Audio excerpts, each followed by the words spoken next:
Sir నమస్తే అండి. నమస్తే.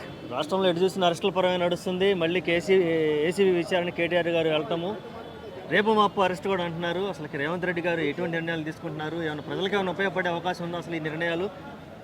ఇప్పుడు రేవంత్ రెడ్డి దొంగకు తాళం చేయిస్తే ఇల్లంతా దోసుకుపోయినట్టు ఒక నోటుకు ఓటు కేసులో దొరికిన ఒక దొంగ ఈ రాష్ట్రానికి ముఖ్యమంత్రి కావడం వల్ల ఎవరైతే ఆయన జైలుకు పోయి జైలు గోడల్ని ముద్దాడిండో అందరూ కూడా ఇక్కడ ఉన్న పోరాడే యోధుల్ని ఒక నిజాయితీ గలవాలని కూడా జైలుకు పంపించాలని ఒక లక్ష్యం పెట్టుకున్నాడు.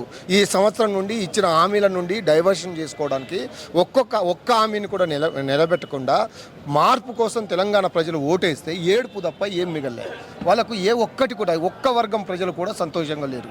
మహిళల్ని మోసం చేశాడు, ముసలోళ్ళని పెద్దవాళ్ళని మోసం చేశాడు, అందరినీ ప్రతి ఒక్కరిని, విద్యార్థులని, నిరుద్యోగుల్ని, ప్రతి వర్గాన్ని, రైతులని, దళితుల్ని, బీసీల్ని మోసం చేసిన ఒక దరిద్రుడు రేవంత్ రెడ్డి. కాబట్టి ఈ పాలన అంతే ఉంటుంది.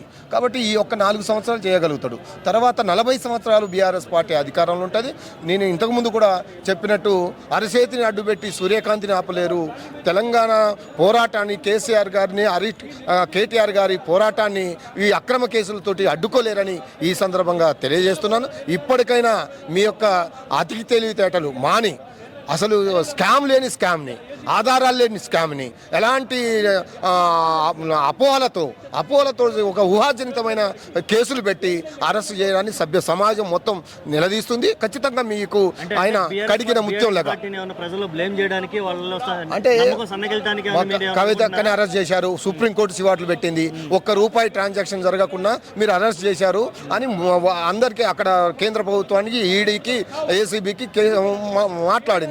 ఇక్కడ కూడా అంతే, ₹1 కూడా అవినీతి జరగలేదని క్లియర్గా కేటీఆర్ గారు చెప్పారు. అసెంబ్లీలో చర్చ పెట్టడానికి రండి అంటే దొంగల్లాగా పారిపోయారు కాంగ్రెస్ నాయకులు. కాబట్టి ఇప్పటికైనా కేటీఆర్ గారు కడికిన ముత్యంలాగా బయటకు వస్తాడు. ఎంత డైవర్షన్ పాలిటిక్సే. ఈ అక్రమ కేసులతోటి బీఆర్ఎస్ మాలాంటి యువకుల్ని ఏదో భయపెడతారు, మొత్తం పార్టీ అంతా ఆగమైపోతుందని ఒక ఆలోచనతో, ఒక తప్పుడు ఆలోచనతో ఈ ప్రభుత్వం ఉన్నది. కానీ ఇది తెలంగాణ ఉద్యమాలు చేసి 14 సంవత్సరాలు పోరాడిన ఉద్యమకారులు ఉన్న పార్టీ బీఆర్ఎస్ పార్టీ. వీళ్ళ తాటాకు సప్పుడులకు భయపడేటోళ్ళు కారని ఈ సందర్భంగా తెలియజేస్తున్నాను. ఈ సందర్భంగా మీ ద్వారా తెలంగాణ ప్రజలకు, యావత్ వివిధ రాజకీయ పార్టీలకు ఒక విజ్ఞప్తి చేస్తున్నాం. అయ్యా, లేని స్కామ్ని ఉన్నది అని చిత్రీకరిస్తున్నారు. లేని పొరపాట్లను మీరు అన్ని జరగని వాటిని జరిగిందని మీరు ఊహాజనితంగా మాట్లాడుతున్నారు. మీరు జరిగిన దాని గురించి మాట్లాడండి, జరిగిన అభివృద్ధి గురించి మాట్లాడండి, వికసించిన వికాసం గురించి మాట్లాడండి, కార్ రేసు వల్ల వచ్చిన లాభం గురించి మాట్లాడండి. మరి ఎందుకు ఆయనని ఇబ్బంది పెడుతున్నారు అని ఆ మేధావులు అనేటోళ్ళు సోకాల్డ్ నాయకులుగా చాలామంది జబ్బలు జరుచుకుంటారు. ఇంత పొడుగు మాట్లాడే కొంతమంది రాజకీయ నాయకులు ఇప్పుడు నోరు తెరవాల్సిన అవసరం ఉన్నది.